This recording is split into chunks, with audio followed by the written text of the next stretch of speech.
New Thought Society. Education is the most powerful weapon which you can use to change the world. Nelson Mandela.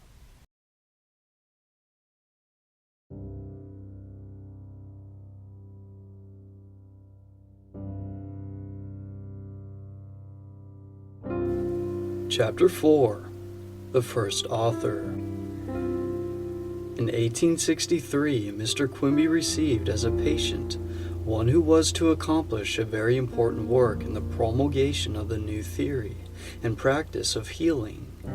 This was Reverend Warren Felt Evans of Claremont, New Hampshire.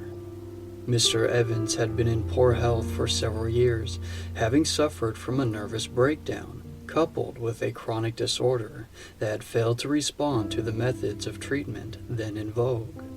Having heard of Mr. Quimby's remarkable cures, he visited Portland on 2 occasions to receive treatment by the new method. His expectations were more than realized. Mr. Evans was not only healed of his maladies, but became so deeply impressed by the practice and teachings of the new therapeutist that he studied the new method and later began to apply it, having first developed the implied philosophy in his own terms. The turning point came one day while in conversation with Mr. Quimby. Mr. Evans remarked that he believed he could cure by the same method, and Mr. Quimby encouraged him to think that he could.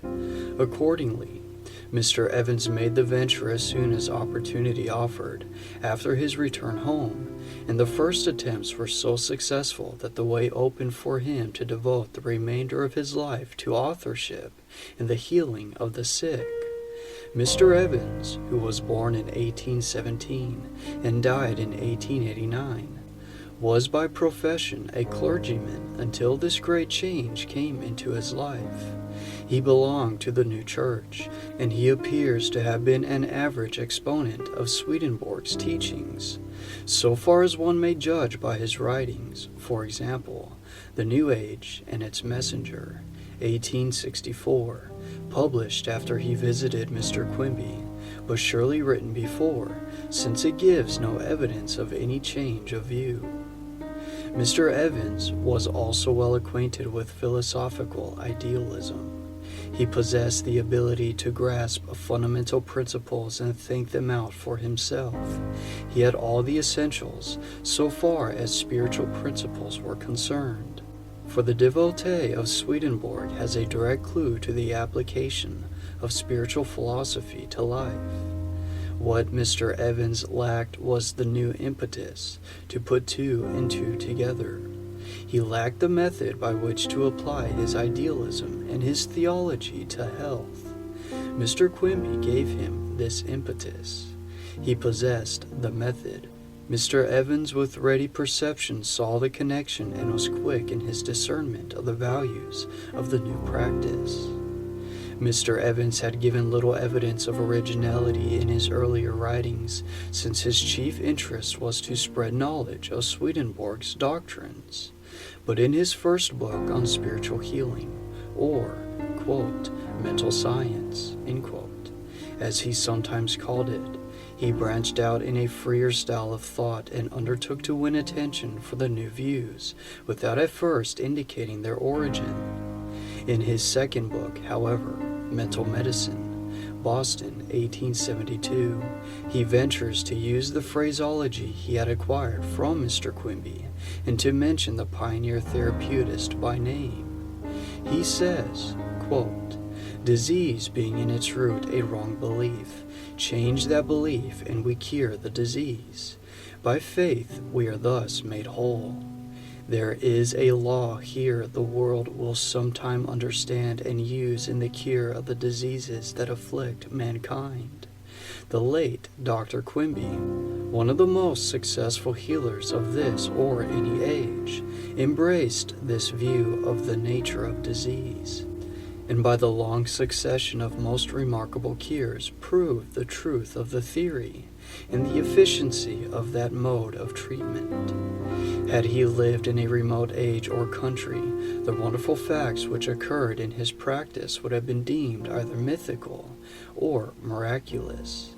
He seemed to reproduce the wonders of the gospel history." End quote. Reverend W. J. Leonard, in The Pioneer Apostle of Mental Science, Boston, 1903, says that one who knew Mr. Evans intimately, quote, reiterates this sentiment in a letter to the writer in the following words. In his estimation, Dr. Quimby was the highest authority in the science of healing, and a man of noble character and purest aims, which Dr. Evans believed were indispensably necessary to bring one into the perfect peace and the harmony with the divine life required to teach or heal the sick and suffering with success. Not only was Dr. Evans fair enough to honor his master in the science, but with the humility and modesty of the truly great soul, he made no attempt to claim that the truths he presented were absolutely new. End quote. It is interesting also to read the testimony of one who knew both Mr. Quimby and Mr. Evans, who followed the latter's work with great interest, doing what was possible to make his books known to the world. In The True History of Mental Science, Mr. Julius A. Dresser says, quote, Dr. Evans obtained this knowledge of Quimby mainly when he visited him as a patient, making 2 visits for that purpose about the year 1863, an interesting account of which I received from him at East Salisbury in the year 1876. Dr. Quimby had been a clergyman up to the year 1863 and was then located in Claremont, in H. But so readily did he understand the explanations of Quimby, which his Swedenborgian faith enabled him to grasp the more quickly, that he told Quimby at the second interview that he thought he could himself cure in this way. End quote. Mr. Evans's first book, The Mental Cure, Boston, 1863, is important for our purposes for several reasons. It was the first volume issued in our country on the subject. It was soon widely read in this country and Europe, where it was translated into several languages. It gave extensive publicity to the new ideas for the first time. It contains something like a demonstration of the truth of the principles for which it pleads, that is, by reference to facts and sound inferences based on facts, and it is still superior for this reason to most of the New Thought literature today. More significant still, perhaps, from a historical point of view, is the evidence it gives of a transitional point of view. For while the author branches out freely and expounds Swedenborg's views in his own fashion, he is still largely dependent on the teachings of the Swedish seer, and his interpretation is more sound. In Mental Medicine, 1872, and Soul and Body, 1875, all published before Science and Health by Mrs. Eddy, Evans develops the same views in a supplementary way, but in the volume ordinarily referred to as his best book, in the one which had most to do with giving shape to the new thought, The Divine Law of Cure, 1881. Mr. Evans shows that he has been reading the philosophical idealists, and that he has changed his views to some extent, as we shall presently see. Turning to The Mental Cure, we find him making liberal use of the teachings of Swedenborg concerning the influx of the divine life into the human soul, the theory of the relationship of mind and body, the correspondence of all things natural with all things spiritual, and the conception of causality as essentially spiritual. He does not draw upon the theological doctrines so much as on those which may be called, in general, spiritual. Adopting Swedenborg's psychology, he endeavors to verify this in his own way, and to substantiate his argument for spiritual healing by appeal to well-known physical facts and the principles of physiology. We may summarize Mr. Evans's theory as put forth in this volume as follows. The starting point of all reason is with the idea of God, regarded as the source of all life in the universe and in the soul of man. The true science or philosophy would give us a complete view of things in the light of their causes, their relationship to and dependence on God. Man, created a form recipient of the divine life, is in inmost essence divine, and this divinity within him remains untainted, whatever the vicissitudes through which man passes. In short, there is an inextinguishable divine spark which may be fanned into flame, despite all appearances to the contrary. In actuality, however, man is very far from recognition of this, his divine birthright and interior privilege. There is a blinded or disordered activity of the mind in its outward form. There is an antagonism between the inmost essence and the selfhood of man as commonly regarded. Hence, the mental and physical unhappiness and misery through which man passes. Hence, the need of distinguishing between human nature, as it was designed to be, as it ever is in the ideal sense of the word, and human nature in a state of moral, intellectual, and physical disorder. Very much depends, therefore, upon our knowledge of and insight into the human self in relation to God. The starting point always should be with the inner man, the spirit or soul. The life of the soul is received by influx from God, the source of all our life. All men are incarnations of the divine. Quote, "In all men, the divinity becomes finitely human." End quote. The soul receives its form from the divine spirit within. It is in the human form, yet the significance of this form is that it is made in the image and likeness of God. The mind is not then formless and unsubstantiated, as we sometimes say in our ignorance, but it consists of real substance, that is, spiritual substance, and is definitely formed according to the divine ideal. Nor is the mind confined to the brain, or limited in form by the brain's substance and activity. The mind pervades and is interfused throughout the body, and is coextensive with the physical organism. It thrills in every nerve and pervades every fiber.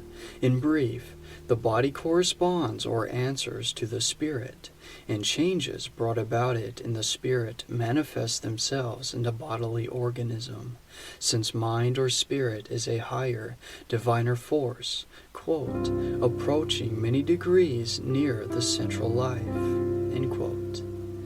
We also see how this intimate relationship between soul and body is possible when we remember that matter with all its properties is merely a modification of force, in that all causality operating in physical force is spiritual in the last analysis.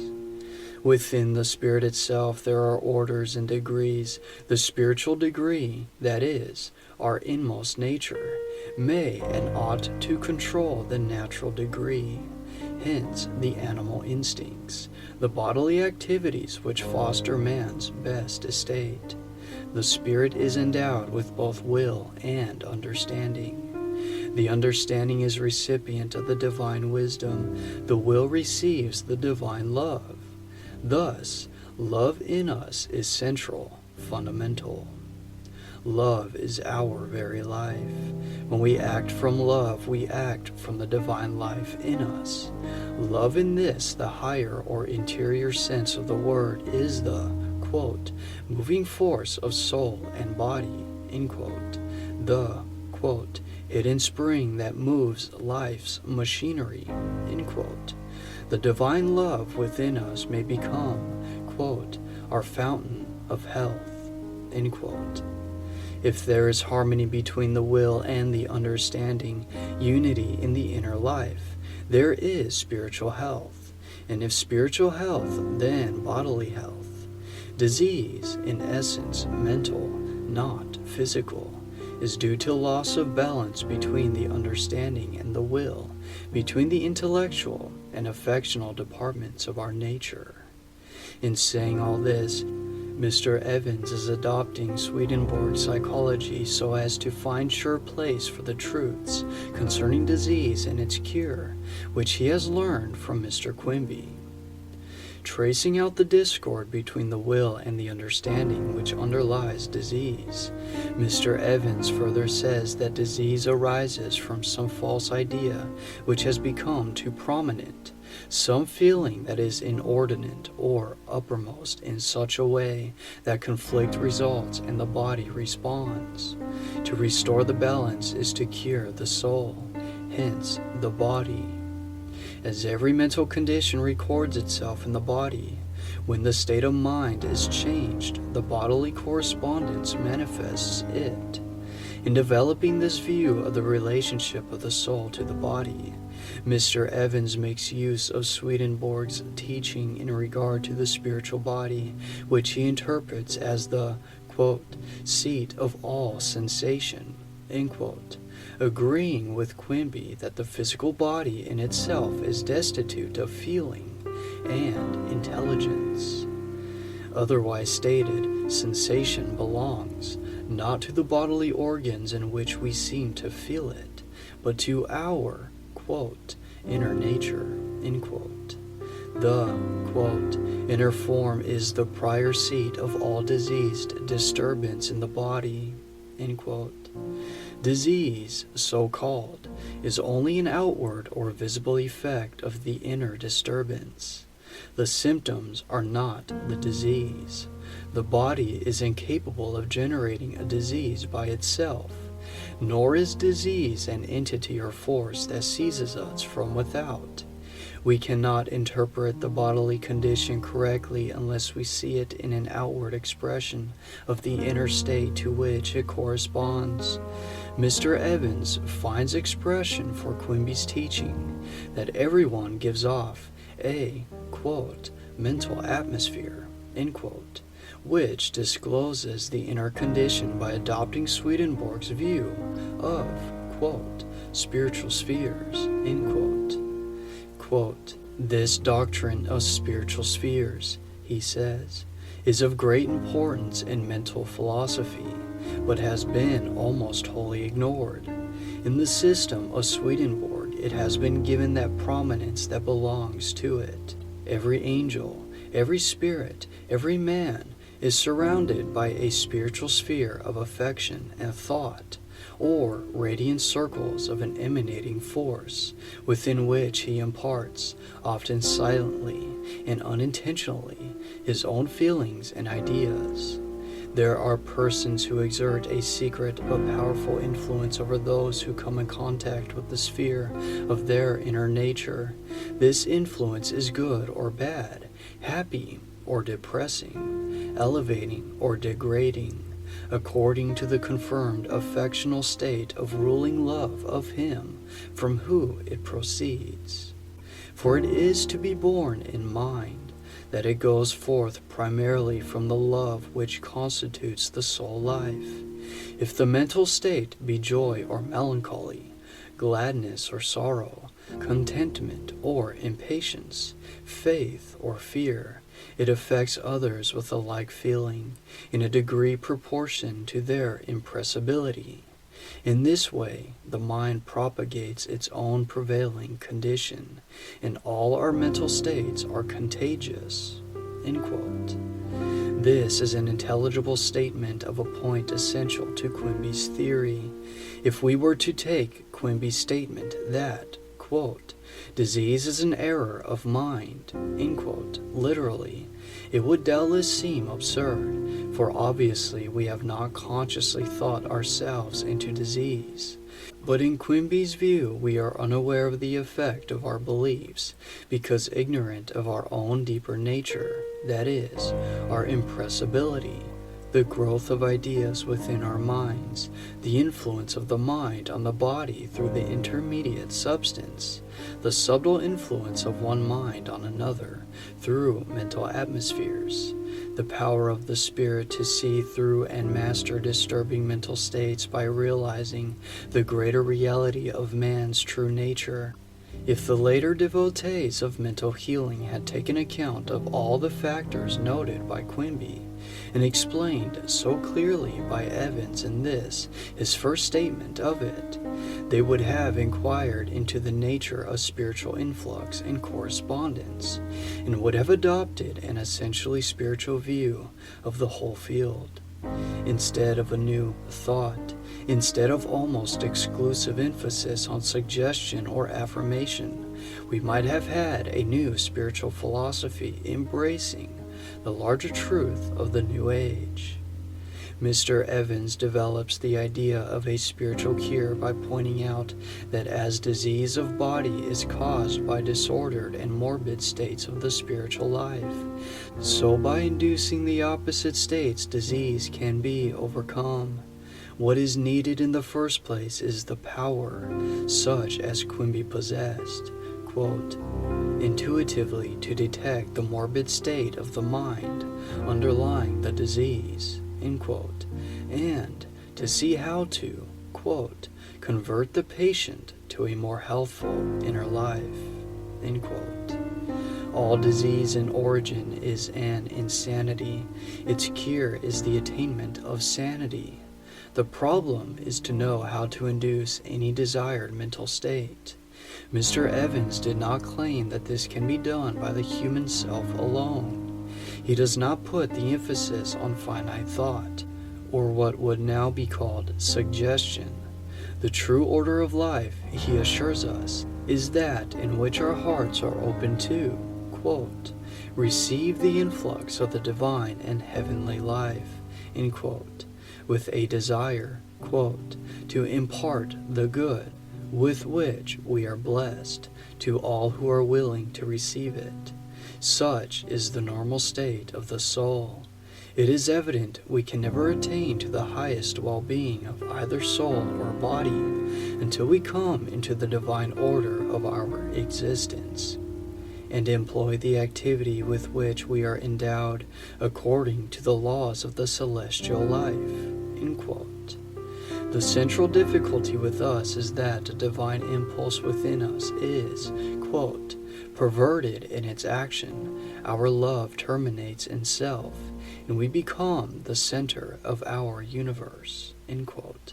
Selfishness, then, is the primary trouble, quote, the fruitful root of more moral and physical evil and unhappiness than any other cause. Disease is only a state of supreme selfishness, end quote. Even insanity, especially in the form of melancholia, is selfishness in its origin. Sexual emotion is another cause, and such emotion, when perverted, is the, quote, root of more diseases of body and mind than can be traced to any other source. The sexual and conjugal love is most intimately connected with the inmost life of the spirit, and is the fountain of more unhappiness or misery than originates with any other affection, according as it is properly controlled or left to a disorderly activity and indulgence, end quote. In thus tracing matters to their fountain source, taking his clue from Swedenborg, Mr. Evans anticipates Freud and his school by more than a generation. Freud has traced many, if not most, disorders to repressions of the love nature. Hence, he places fundamental emphasis on the sexual instinct, but his view is purely psychological. It is developed out of the cruder facts of the inner life, arrived at through the interpretation of dreams. Mr. Evans gives us the whole context of the love nature and shows its high opinion on the spiritual side. From his point of view, there could be no merely mental cure. The true cure would be, as Quimby has shown, in the discovery of our real inner nature as recipient of the divine life. The theory of an essentially spiritual cure starts with the principle that there is but one source of life. That life emanates from this one living center, from God, and is communicated through all, is communicable to others through us. The remedy for all our ills is at hand. Quote, "Make the heart of something outside your own being to leap for joy. Attune your soul in harmony with the divine life. Live to love, and then you will delight to live, and health will glow and thrill in every organic structure. Find someone whose condition is unhappily like your own. Lift up your hand and your heart, and pull down a blessing upon his head. Be like Jesus, everyone's friend. Seek to make everybody and everything happy. Get well by curing others. Impart life. Communicate from your own stock of vital force to others, and life from God." End quote. Faith is an important element in the cure. It is a, quote, "spiritual force that has accomplished wonders, an actual psychological or spiritual force." To believe that we can do a thing, especially if that faith is the result of an understanding of nature's laws, empowers us to do it. To believe that we are well, or that we are going to become so, excites a spiritual force within us that goes far towards making us so. The lack of faith is the loss of one in the essential elements of a sound mental state, which underlies, as a foundation, a healthy bodily condition. In the healer, it is a positive mental force. In the patient, a receptive mental state. End quote. Fear is its opposite. It produces equally striking effects in the generation of diseased conditions of the body. The healer should induce the spiritual state which drives out fear, should establish as a permanent possession the state which is the opposite of that causing the disease. The greatest motive power in this inducing of the desirable spiritual state is love, which sets the spiritual forces within us in operation. Quote, "Just as far as anyone receives into himself the pure, unselfish love of God, a love that in him is an irrepressible desire to communicate good, so far there is in him a power to impart life and health and peace to others." End quote. Agreeing with Quimby, Mr. Evans finds the same method taught in the New Testament.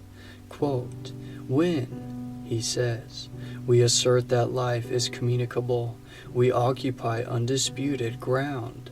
It was in harmony with this recognized law of our being that Jesus cured diseased humanity. He laid down his life for men, an expression that has no reference to his death. Jesus healed first the mind, then the body. He removed the spiritual cause of disease, and the physical effect ceased.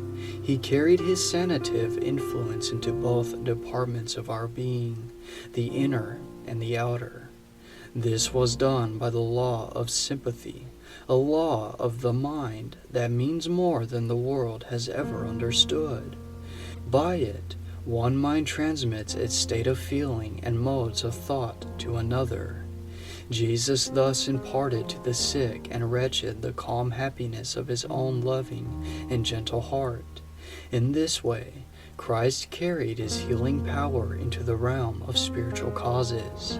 He addressed himself as a spirit to the spirit of the patient." End quote. Here we have the heart of the spiritual method as developed by Mr. Quimby. To address oneself as a spirit to another spirit is far more than merely to transfer thought or feeling to another. The element of feeling is a factor, hence the strong emphasis which Mr. Evans puts upon sympathy. The intellectual element is also a factor, and Mr. Evans shows that there is a, quote, "sanative power in words," end quote. For example, in the affirmation, quote, "I am strong," end quote, in such statements as, quote, "Go in peace, be of good cheer, thy sins are forgiven thee, be it unto thee according to thy faith," end quote. Here we find the factor which the New Thought people have made so much of since the days of writers like Henry Wood.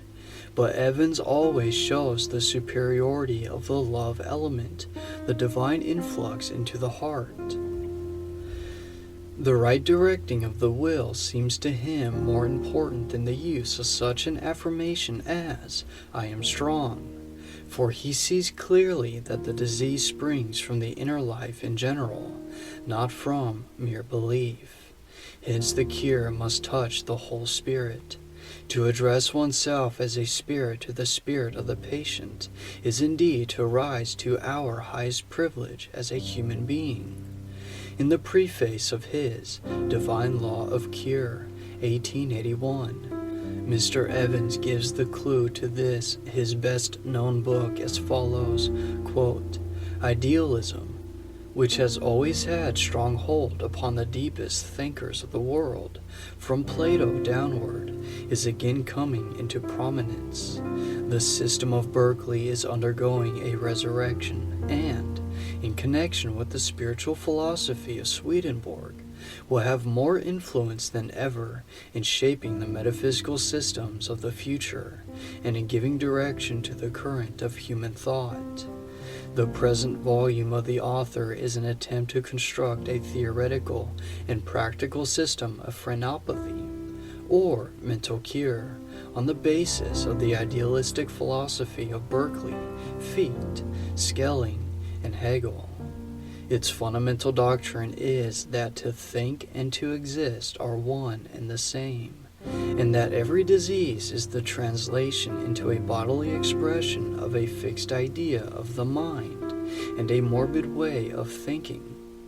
If, by any therapeutic device, you remove the morbid idea, which is the spiritual image after the likeness of which the body is formed, you cure the malady.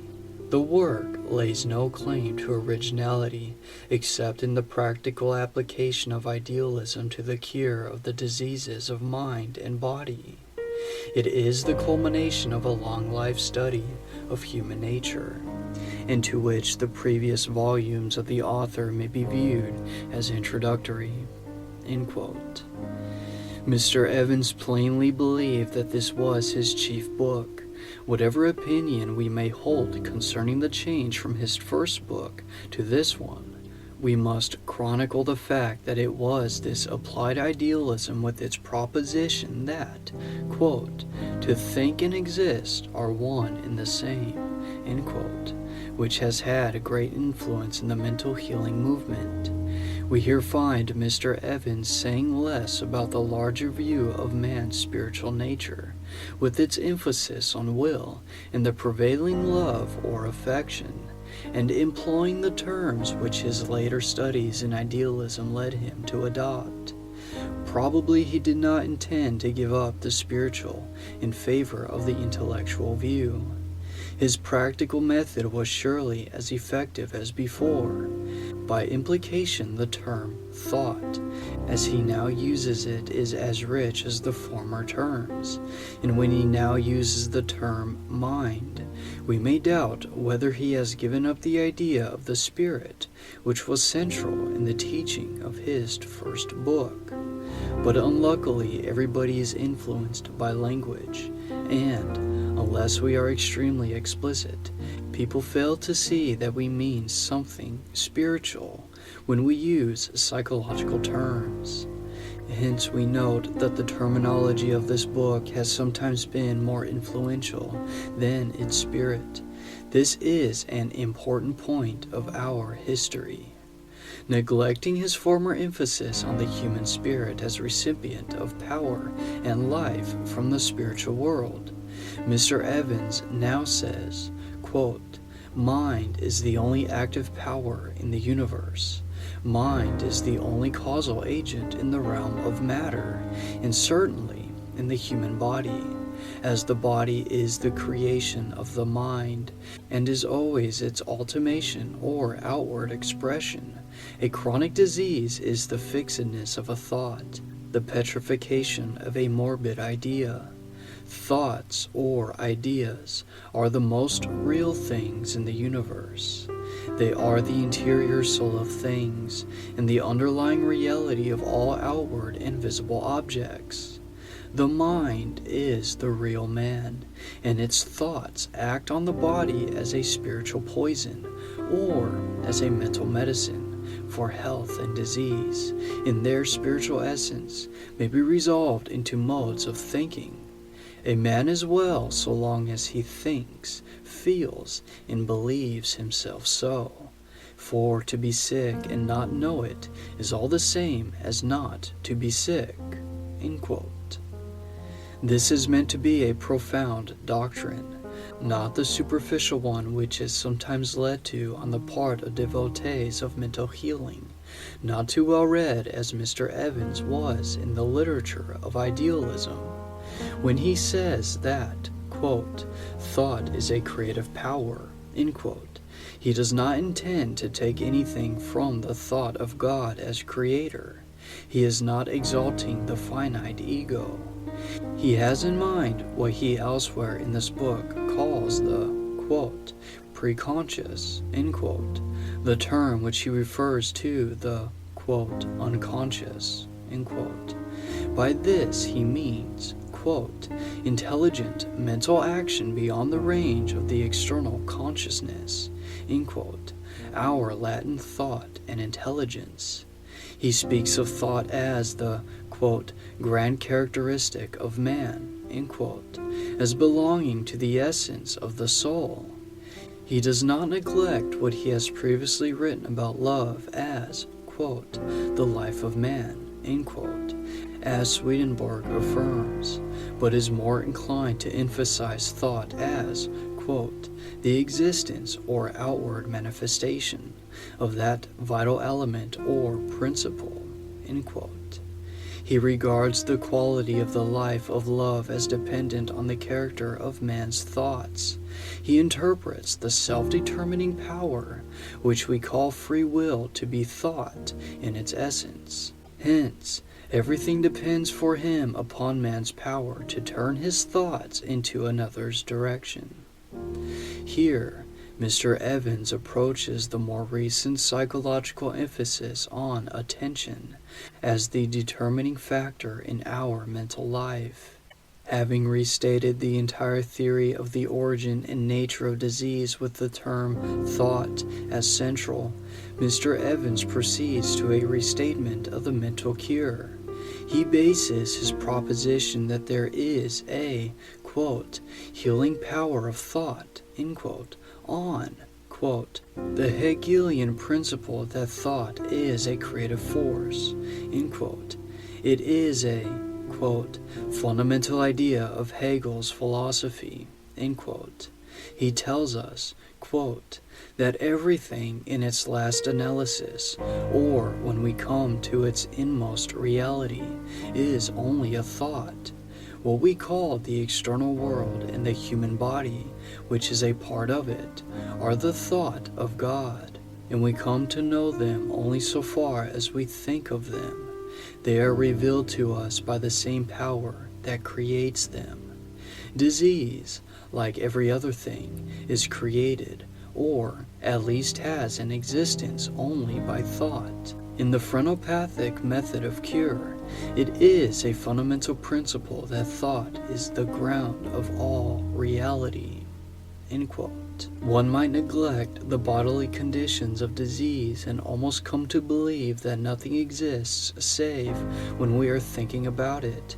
If one were to take too seriously Evans's statement that a, quote, thing, a world, a disease, comes into our consciousness only when we think of it, end quote, he seems to forget for the moment that our thinking about it has nothing to do with the existence of the world, that our consciousness is for the most part involuntary, and that nothing ceases to exist when we cease to think about it.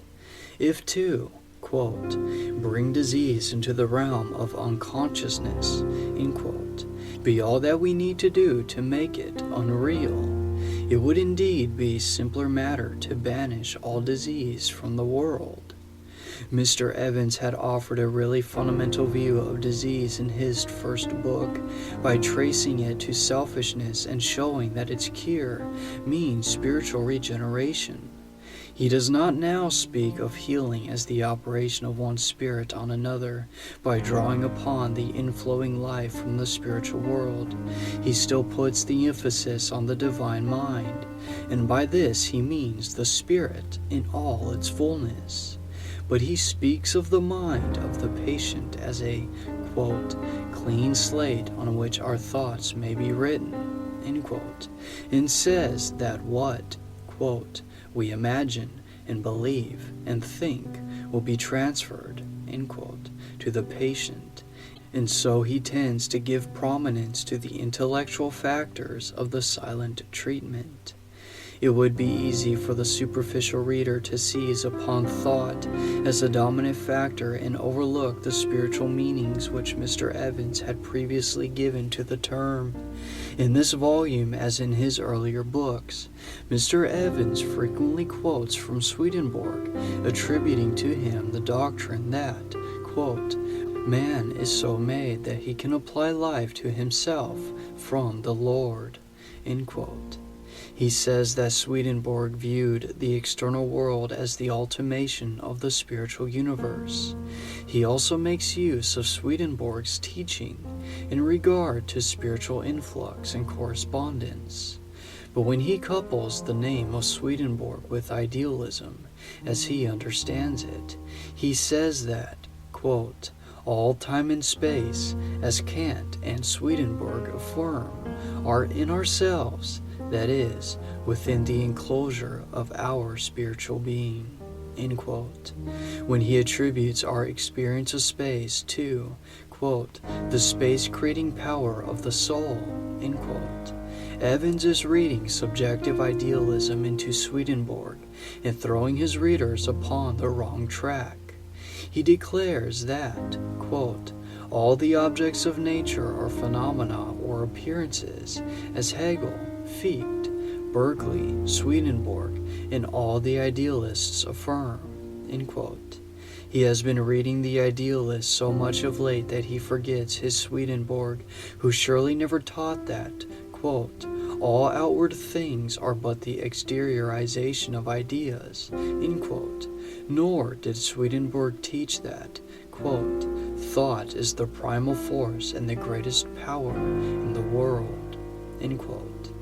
He did not identify existence with thought, but characterized God as the, quote, divine love and the divine wisdom, end quote, teaching that there are two powers in man recipient of these, the will and the understanding, the intellect. As thus recipient of life from God, man is primarily a spirit. Spirit is substantial, and the body corresponds to the spirit. Swedenborg was not, properly speaking, an idealist, if by the term idealism we have in mind the idealism of Fichte and Hegel.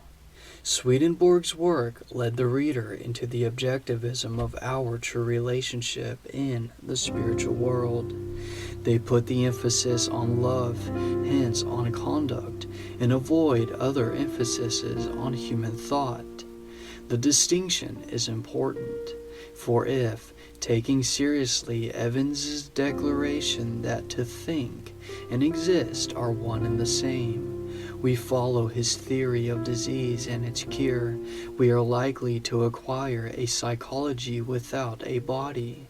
We are apt to think too lightly of the natural world, and to make the road to salvation appear easier than it is.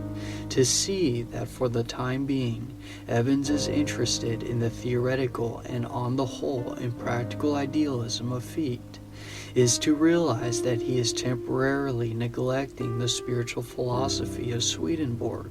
With the clue to Quimby's teaching it gave him in the early years, there was really no reason to, quote, attempt to construct a theoretical and practical system of phrenopathy or mental cure on the basis of the idealistic philosophy, end quote. Mr. Evans already possessed a better philosophy. He did not improve either his terminology or his practical method by the change.